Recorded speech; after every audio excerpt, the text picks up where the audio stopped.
విద్యార్థులు ఇంకా ఇక్కడ మనకి వెయిట్ ఏ మినిట్ దాంట్లో ఒక ముక్క చెప్పుకుందాం. ఈ differences in characters, okay, in closely related గ్రూప్స్లో వచ్చేటువంటి వాటినే వేరియేషన్స్ అంటారన్నమాట. అర్థమైందా? ఈ న్యూ క్యారెక్టర్ ఏంటంటే in this group may lead to variations. అది ఇన్హెరిటెడ్గా కూడా జరిగి ఉండవచ్చు అన్నమాట. అవి పేరెంట్స్ నుంచి పాస్ ఆన్ అవ్వడం కాకుండా ఇన్హెరిటెడ్గా కూడా జరిగేటువంటి వాటిని వేరియేషన్స్ అంటారన్నమాట. ఇక్కడ ఒక క్వశ్చన్ వేసారు చూడండి. Is variation all about apparent differences? ఇక్కడ విద్యార్థులు మనము దీనికి ఆన్సర్ ఏమిటంటే is variation all about apparent differences. దీనికి ఏంటంటే all variations are not always apparent differences. Okay, అలా మనకు కనపడుతున్నవన్నీ కూడా డిఫరెన్సెస్ కావన్నమాట. కొన్ని కరెక్ట్గా పేరెంట్స్ లేకుంటే కొన్ని డిఫరెన్స్ వస్తూ ఉంటాయి అన్నమాట. సమ్టైమ్స్ ఈ డిఫరెన్సెస్ కొన్ని సబ్టల్ డిఫరెన్సెస్ ఉంటాయన్నమాట. That we may often overlook చేస్తూ ఉంటాం. ఇప్పుడు ఫర్ ఎగ్జాంపుల్ డాగ్స్ ఉన్నాయి. డాగ్స్ అంతా ఒక స్పీషీస్ సంబంధించినవే డాగ్స్ అన్నీ. కానీ వాటి అపరెంట్ డిఫరెన్సెస్లో అంటే కన్నా మామూలు సబ్టల్ డిఫరెన్సెస్ ఏమిటంటే వాటి తోకలు కొన్ని పొడుగుంటాయి, కొన్ని పొట్టు ఉంటాయి అన్నమాట. వాటిని మనం ఇగ్నోర్ చేస్తాం అన్నమాట. అలాగే విద్యార్థులు కొన్ని మన ఇవి చూసారా, మన cats also have different varieties of తోకలు. ఓకే, వాటి కళ్ళు కూడా వెరైటీస్గా ఉంటాయి. ఈ డిఫరెన్స్ కొన్ని సబ్టల్ డిఫరెన్సెస్ని తీసుకుని వాటిని వేరే జాతుల్లో పెట్టలేమన్నమాట. అవన్నీ కూడా ఒక జాతికి చెందినవే.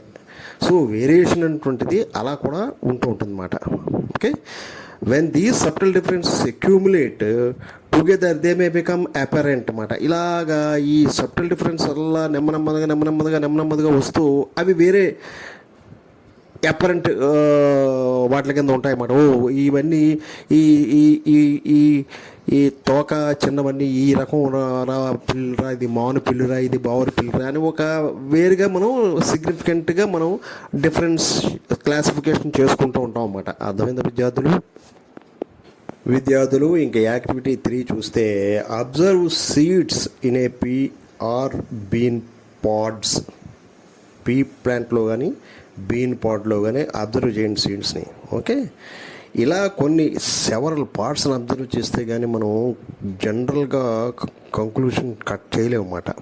ఇక్కడ క్వశ్చన్ ఇచ్చాడు చూడండి. Can you find 2 similar seeds there?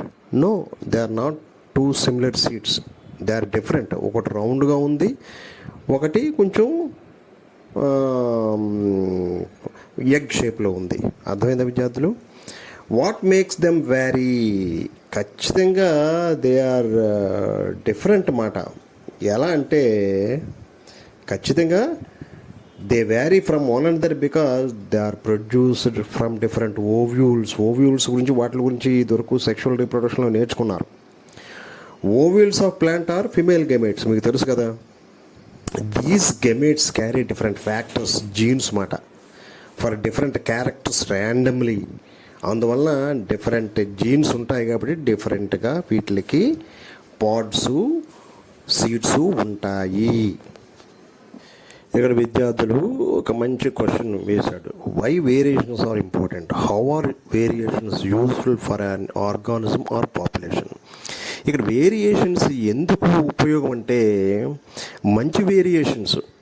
Okay, if genes will supply a variation which is good, that is very most welcome.